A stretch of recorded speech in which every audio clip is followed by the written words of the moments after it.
മാസങ്ങൾക്ക് മുമ്പ് കണ്ണൂരിൽ ഒരു ഉദ്യോഗസ്ഥൻ തൂങ്ങി മരിച്ചു. ആ തൂങ്ങി മരണത്തിന് കാരണമായത് ഇവിടുത്തെ ഉന്നത രാഷ്ട്രീയ വൃത്തങ്ങളാണ്. വൃത്തികെട്ട വൃത്തങ്ങളാണ്. നവീൻ ബാബു എന്നാണ് അദ്ദേഹത്തിൻ്റെ പേര്.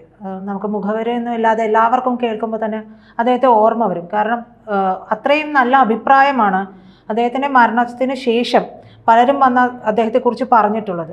അപ്പോൾ പലരുടെയും ഇടപെടലുകൾ അദ്ദേഹത്തിൻ്റെ കൈക്കൽ എത്തി, അതിൻ്റെ തെളിവുകൾ. അതോടുകൂടിയാണ് അദ്ദേഹം വീട്ടിലേക്ക് പുറപ്പെട്ട അദ്ദേഹത്തെ പിന്നീട്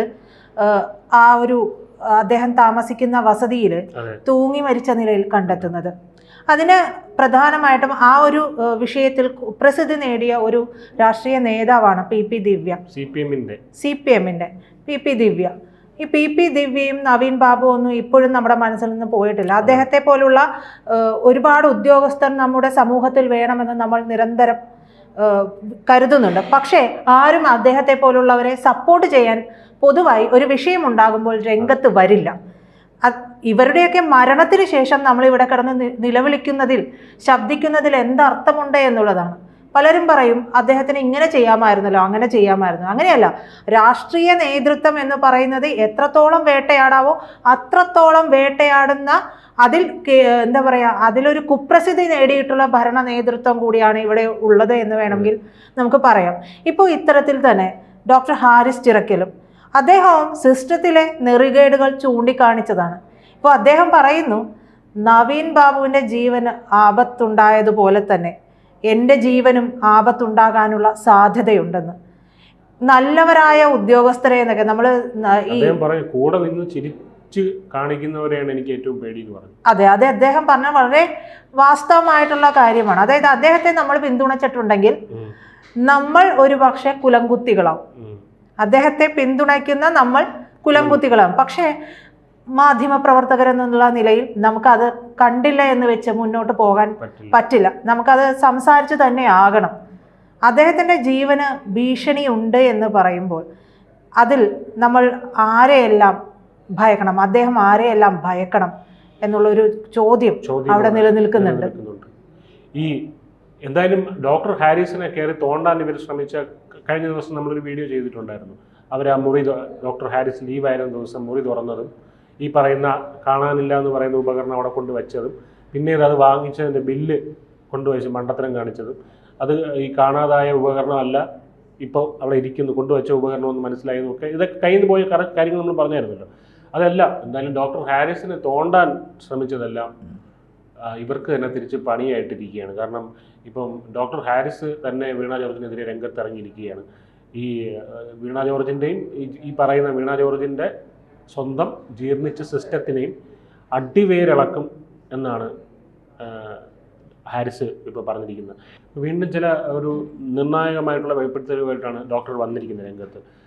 തന്നെ കൊടുക്കാൻ നീക്കം നടന്നുവെന്നും മരണത്തിലേക്ക് വരെ എത്തിക്കാൻ ശ്രമിച്ചു എന്നും വെട്ടി തുറന്ന് അദ്ദേഹം പറയുന്നുണ്ട്. പേരുകൾ അദ്ദേഹം എടുത്ത് പറയുന്നില്ല, പക്ഷെ നമുക്ക് മനസ്സിലാവും ഇതിൽ നിന്ന് ആരൊക്കെയാണെന്നുള്ളത്. തന്നെ ഇല്ലാതാക്കാൻ നോക്കിയവർക്ക് കാലം മാപ്പ് നൽകട്ടെ എന്നാണ് KGM ഈ ഗ്രൂപ്പ് ഇത് ഷെയർ ചെയ്തിരിക്കുന്നത്. KGMSTA ഗ്രൂപ്പ്, അതായത് അത് അവരുടെ ഒരു മെഡിക്കൽ ഡോക്ടർമാരുടെ ഒരു സംഘടനയുടെ ഗ്രൂപ്പാണ് KGMSTA. ആ ഒരു ഗ്രൂപ്പിൻ്റെ വാട്സപ്പ് ഗ്രൂപ്പിലാണ് ഈ ഒരു സന്ദേശം ഡോക്ടർ ഹാരിസ് പോസ്റ്റ് ചെയ്തത്. അതിലാണ് ഈ പറഞ്ഞിരിക്കുന്നത് തന്നെ ഇല്ലാതാക്കാൻ നോക്കിയവർക്ക് കാലം മാപ്പ് നൽകട്ടെ എന്നുള്ളത്. പക്ഷേ അദ്ദേഹം മാപ്പ് നൽകിയാലും കാലം മാപ്പ് നൽകില്ല എന്നുള്ളതാണ് നമ്മൾ ഇതുവരെ കണ്ടിട്ടുള്ള കാര്യം. എന്തായാലും കേരളം കൂടെ നിന്നപ്പോഴും ചില സഹപ്രവർത്തകർ ജയിലിൽ അയക്കാൻ പണിതു എന്നാണ് ഡോക്ടർ അതിൽ പറഞ്ഞിരിക്കുന്നത്. അതായത് അദ്ദേഹം ആ ഒരു ഗ്രൂപ്പിൽ, വാട്സപ്പ് ഗ്രൂപ്പിൽ ഇട്ടിരിക്കുന്ന സന്ദേശമാണ് അല്ലേ? അതെ, ആ വാട്സപ്പ് ഗ്രൂപ്പിലുള്ളവർ തന്നെ കാണും അതിനകത്ത്. അതെ, അപ്പം അത് അവരോട് കേൾക്കാൻ വേണ്ടിയാണല്ലോ ഇത് പോസ്റ്റ് ചെയ്യുന്നത്. സഹപ്രവർത്തകനെ ജയിലിൽ അയക്കാൻ വ്യഗ്രതയുണ്ടായി. വെള്ളി നാണയങ്ങൾക്ക് വേണ്ടി യേശുക്രിസ്തുവിനെ വിറ്റില്ലേ സ്വന്തം ശിഷ്യന്മാർ, 13 ശിഷ്യന്മാരിൽ ഒരാൾ.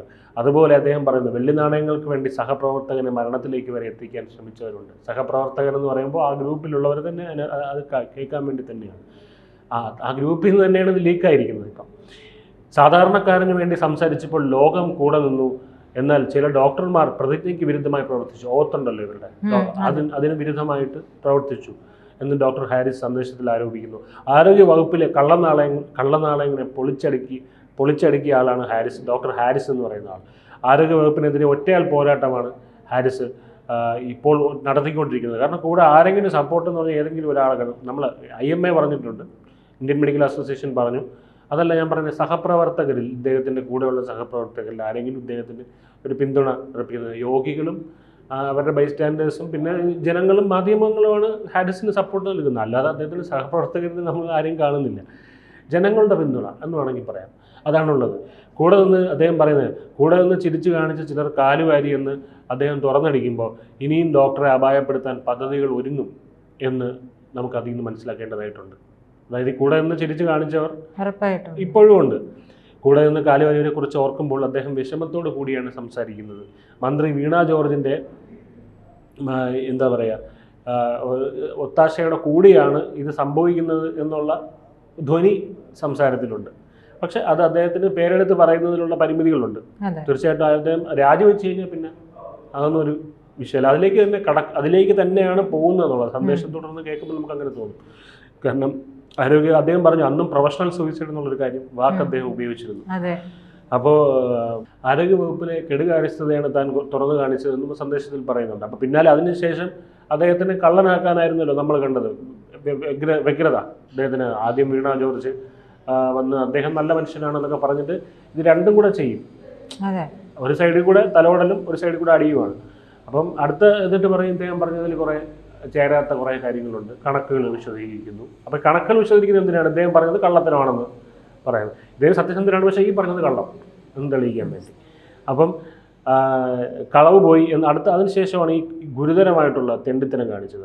അങ്ങനെ തന്നെ പറയേണ്ടി വരും. കാരണം കളവ് പോയി എന്ന് പറഞ്ഞ ഉപകരണം ആശുപത്രിയിൽ നിന്നാണ് ഇവർ കണ്ടെത്തിയത്. അദ്ദേഹത്തിൻ്റെ മുറി കുത്തി തുറന്ന് പരിശോധിക്കുന്നു. കാണാതെ പോയ ഉപകരണം ഹാരിസിൻ്റെ മുറിയിൽ വീണ്ടും ഉണ്ടെന്ന് വരുത്തി തീർക്കുന്നു. മെഡിക്കൽ കോളേജിലെ പ്രിൻസിപ്പൽ പൊക്കിക്കൊണ്ടുവന്ന ബോക്സും അതിലെ ബില്ലും ഒക്കെ നമ്മൾ കഴിഞ്ഞ ദിവസം ഡിസ്കസ് ചെയ്തിരുന്നു. കാണാതായ ഉപകരണത്തിൻ്റെതല്ല, മറിച്ച് മറ്റൊരു ഉപകരണം നന്നാക്കാൻ കൊടുത്തതിൻ്റെ ആണെന്ന് തെളിവടക്കം പുറത്തു വന്നു. കാരണം ദൈവം കൂടെ നിൽക്കുമെന്ന് പറയാം. ഈ കാലപ്പഴക്കവും ഇതിൻ്റെ ഒരു പ്രധാനപ്പെട്ട കാര്യമാണ്. ഒരു ഉപകരണത്തിന്റെ കാലപ്പഴക്കം ഇവർക്ക് ജസ്റ്റ് ഇദ്ദേഹത്തിന് എങ്ങനെയും പ്രതിയാക്കണം എന്നുള്ളതാണ് ഇത്. പിന്നീട് ഇദ്ദേഹം ഇത് കോടതിയിലേക്ക് പോയി ഇത് എന്ന് പറയാനാണ് സംഭവം. അതിനൊരു സമയം എടുക്കൂലേ? ആ സമയം കൊണ്ട് ഇവർക്ക് ടാർണിഷ് ചെയ്യാനുള്ള അദ്ദേഹത്തിന് ഒതുക്കാൻ പറ്റുമല്ലോ. അതാണ് അവർ ചിന്തിക്കുന്നത്.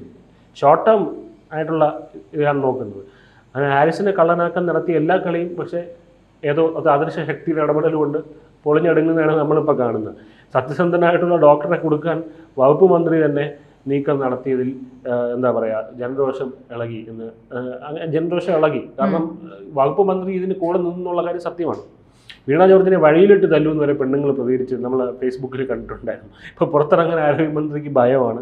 ആരോഗ്യ വകുപ്പിലെ സിസ്റ്റം തകരാറിനെതിരെ പ്രതികരിച്ചതിൻ്റെ പേരിലാണ് തനിക്കെതിരെ നീക്കം ശക്തമായവരാണ്. കടുത്ത സമ്മർദ്ദത്തിലായി ഡോക്ടർ ഹാരിസ് ഇപ്പോൾ നിൽക്കുന്നത്. അദ്ദേഹം രാജിവെക്കുമെന്ന അവസ്ഥയിൽ പോലും കാര്യങ്ങൾ എത്തിയിട്ടുണ്ട്. ഇത് തന്നെയാണ് ആരോഗ്യവകുപ്പിനും വേണ്ടത്. ഡോക്ടർ ഹാരിസ് രാജിവെച്ച് ജീവനും കൊണ്ട് ഓടണം. എങ്കിലേ വീണയ്ക്കും ശിങ്കിടികൾക്കും അഴിമതിയും വെട്ടിപ്പും തട്ടിപ്പും ഒക്കെ നടത്താൻ കഴിയുള്ളൂ. അപ്പോൾ സത്യസന്ധമായിട്ടൊരു ഉദ്യോഗസ്ഥൻ അവിടെ ഉണ്ടെങ്കിൽ ഇതൊക്കെ വിളിച്ച് പറയും. അപ്പോൾ അതുകൊണ്ട് ആ മനുഷ്യൻ്റെ വായ അടപ്പിക്കാനാണ് ഈ കളി. അതായത് അല്ലെങ്കിൽ അദ്ദേഹത്തിൻ്റെ കടുത്തമായ മാനസിക സമ്മർദ്ദത്തിലൂടെ കൊണ്ടെത്തിക്കുക. അതിലൂടെ ഒന്നുകിൽ അദ്ദേഹം തന്നെ അദ്ദേഹത്തിൻ്റെ ജീവൻ അവസാനിപ്പിക്കുക, അല്ലെങ്കിൽ അദ്ദേഹം രാജിവെച്ച് പോകണം. അത് പ്രൊഫഷണൽ സൂയിസൈഡ് എന്നുള്ള കാര്യം അദ്ദേഹം പറഞ്ഞു. അപ്പോൾ ഇതിൽ ഏതെങ്കിലും ഒന്നുകിൽ പ്രൊഫഷണൽ സൂയിസൈഡ് അല്ലെങ്കിൽ വെറും സൂയിസൈഡ്. ഇതാണ് ഇവിടെ കൊണ്ട് ഉദ്ദേശിക്കുന്നത്. അദ്ദേഹത്തെ ഇല്ലാതാക്കാനും അദ്ദേഹത്തിൻ്റെ ശബ്ദം അവസാനിപ്പിക്കാനും പല കളികളും ഇനിയും ഉണ്ടാകും എന്ന് നമ്മൾ പൊതുജനം ഓർത്തിരിക്കണം. ഞാനവിടെ ഉണ്ടായിരുന്നിട്ടും എന്നോട് നേരിട്ട് ചോദിക്കാമായിരുന്നിട്ടും അത് ചോദിക്കാതെ ഉദ്യോഗസ്ഥർ വാർത്താ സമ്മേളനം നടത്തി. അദ്ദേഹം എണ്ണി പറയുകയാണ് അദ്ദേഹത്തിൻ്റെ അടുത്ത ഒരു ശസ്ത്രക്രിയാ ഉപകരണം കാണാനില്ലെന്ന ആരോപണം സംബന്ധിച്ച് അന്വേഷണം പൂർത്തിയായിരുന്നു. കൂടുതൽ വിവാദങ്ങൾക്കില്ല എന്ന നിലപാട് സ്വീകരിച്ച ഡോക്ടർ ഹാരിസ് ചിറക്കൽ ഇപ്പോൾ ഒന്ന് ശബ്ദം താഴ്ത്തിയിരിക്കുകയാണ്. ആരോഗ്യമന്ത്രി വീണ ജോർജ് ഏറ്റവും വേണ്ടപ്പെട്ട ആളാണെന്നും അവരെ തെറ്റിദ്ധരിപ്പിച്ചതാകാമെന്നും അദ്ദേഹം മാധ്യമങ്ങളോട് പ്രതികരിച്ചിരുന്നു. ഇങ്ങനെ അദ്ദേഹത്തിന് പറയാൻ പറ്റുള്ളൂ. അതല്ലാണ്ട് അദ്ദേഹം എന്ത് പറയും? അത് ഇങ്ങനെ ഒരു പദവിയിൽ ഇരിക്കുമ്പോൾ അദ്ദേഹത്തിന് ഒന്നും പറയാൻ പറ്റില്ല. ഇത്രയും കേൾക്കുന്നത്. എനിക്ക് ഇതിനകത്ത് അവസാനമായിട്ട് ഒരു കാര്യം കൂടെ കൂട്ടിച്ചേർക്കാനുണ്ട്. അതായത് നമ്മൾ ഈ ചിലർ പറയുന്നത് കേട്ടോ, നമ്മൾ PP ദിവ്യയുടെ കാര്യം ആദ്യം പറഞ്ഞിരുന്നല്ലോ, നമ്മുടെ നവീൻ ബാബുവിൻ്റെ കാര്യം. അദ്ദേഹം ഒരു തെറ്റും ചെയ്തില്ല എങ്കിൽ പിന്നെ എന്തുകൊണ്ടാണ് ചങ്കൂറ്റത്തോടെ അതിനെ നേരിട്ടില്ല, ആത്മഹത്യ? അത് PP ദിവ്യ വന്നു പറഞ്ഞത്. എല്ലാ മനുഷ്യരും ഒരുപോലെ അല്ല എന്നുള്ള ഒരു കാര്യം ഓർക്കണം. ദുർബലരായിട്ടുള്ള ഒരുപാട് മനുഷ്യരുണ്ട്, ഹൃദയമായിട്ടുള്ള ദുർബലമെന്ന് അവർക്ക് അവരുടെ ഹൃദയത്തിൽ ദൗർബല്യമുണ്ട്. തനിക്ക് നേരെ അഴിമതി ആരോപണങ്ങൾ വരുമ്പോൾ ഒരു കൂട്ടം ആൾക്കാർ വളഞ്ഞിട്ട് ആക്രമിക്കുമ്പോൾ അത് പണവും പിടിപാടും ശക്തിയും അതുപോലെ തന്നെ പവറും ഒക്കെ ഉള്ള ഒരു കൂട്ടർ വളഞ്ഞിട്ട് ആക്രമിക്കുമ്പോൾ നമ്മുടെ സമനില തെറ്റിപ്പോവും. നമുക്കിനി അതായത് എല്ലാവർക്കും മുമ്പിൽ നാണം കെട്ട് നിൽക്കുകയാണ് ചെയ്തിട്ടില്ലാത്തൊരു തെറ്റിന് വേണ്ടി നവീൻ ബാബു. അദ്ദേഹത്തിന് കള്ളനാക്കി എന്നിട്ട് അദ്ദേഹം ആത്മഹത്യ ചെയ്തപ്പോൾ പോലും ആ മനുഷ്യനെ വീണ്ടും ആക്രമിക്കാനാണ് ഇവർ ശ്രമിച്ചിട്ടുള്ളത്. തെറ്റ് ചെയ്തില്ലെങ്കിൽ എന്തിന് ആത്മഹത്യ ചെയ്തു എന്നായിരുന്നു ഈ വൃത്തികെട്ട പ്രസ്താവനകളൊക്കെ ആയിരുന്നു ഈ പി ദിവ്യ അന്ന് പി ദിവ്യ ഉൾപ്പെടെയുള്ളവർ പറഞ്ഞത്. ആ മനുഷ്യനെ കൊലയ്ക്ക് കൊടുത്തതുപോലെ തന്നെ ഇനി ഹാരിസിനെയും ഇല്ലാതാക്കാനായിരിക്കും ഇവരുടെയൊക്കെ നീക്കം. അപ്പോൾ കേരള സമൂഹം അതിനെ എതിർക്കണം, അതിശക്തമായിട്ട് എതിർക്കണം. ഡോക്ടർ ഹാരിസിനെ പിന്തുണച്ച് അദ്ദേഹത്തിനോട് നിലയുറപ്പിക്കേണ്ടത് നമ്മുടെ ആവശ്യമാണ്. അതാണ് നമ്മൾ മലയാളികൾ എന്നുള്ള രീതിയിൽ ചെയ്യേണ്ടത്. കാരണം അദ്ദേഹം സംസാരിച്ചത് നമുക്ക് വേണ്ടിയാണ്, ജനങ്ങൾക്ക് വേണ്ടിയാണ്, രോഗികൾക്ക് വേണ്ടിയാണ്. അപ്പം നമ്മളാണ് അദ്ദേഹത്തിലൂടെ നിൽക്കേണ്ടത്. അത് നമ്മൾ ചെയ്തില്ല എന്നുണ്ടെങ്കിൽ ഇതിൽ വലിയ വില നമുക്ക് കൊടുക്കേണ്ടി വരും.